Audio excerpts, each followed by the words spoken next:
20 दिसंबर शनिवार लगभग दोपहर के 3:30 बजे हैं। मैं ऑफिस से घर लौटते हुए बात कर रहा हूँ मित्रों। दिमाग में बांग्लादेश के भीतर का संघर्ष, जिसका असर भारत पर पड़ता ही पड़ता है। देखिए, पहली बात तो ये है कि वो अपनी भूमि है, वहाँ के सारे हलचल अपनी भूमि, मतलब भारत एक देश है और वो उसके पाँव की चिटली में भी कोई कांटा चुभेगा तो सर में दर्द महसूस होगा, हाथ उस कांटे को निकालने के लिए जाएंगे।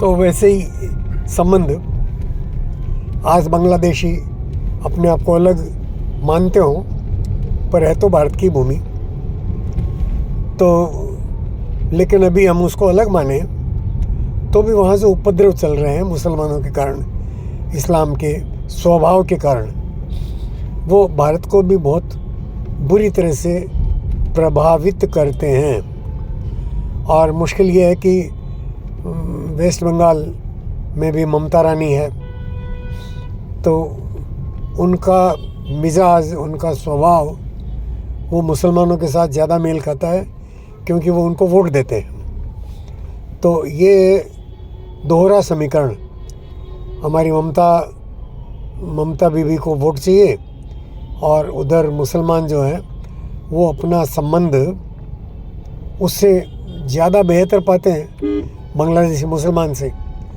तो बांग्लादेशी मुसलमान को जो पीड़ा है वही पीड़ा यहाँ के मुसलमान को होगी।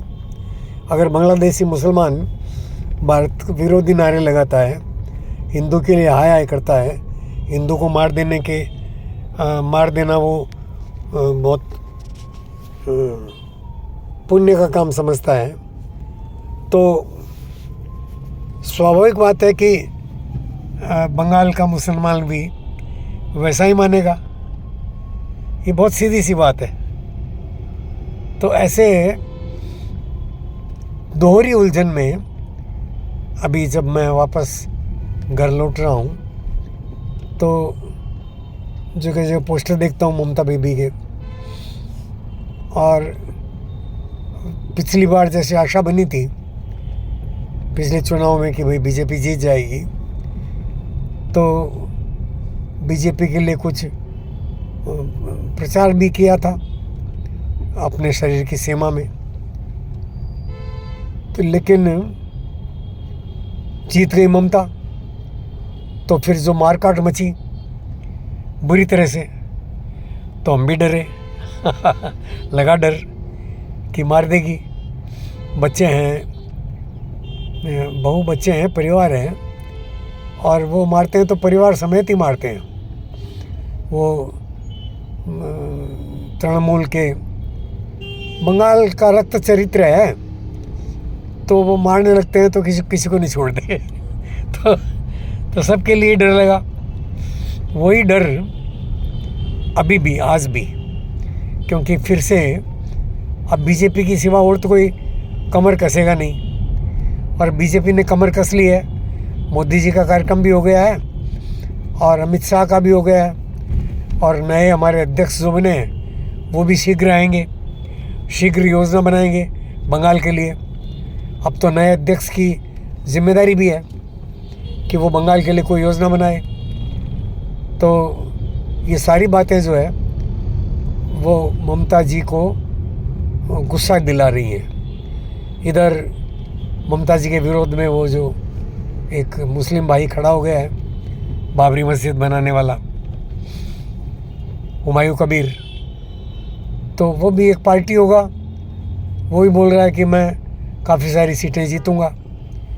उसके भी राजनीतिक एम्बिशन, पॉलिटिकल एम्बिशन कहें या राजनीतिक महत्वाकांक्षा, वो खड़ी हो रही है। तो ये सारे समीकरण मिलकर के इस आशा में कि बीजेपी जीत जाएगी, बीजेपी फिर आ रही है।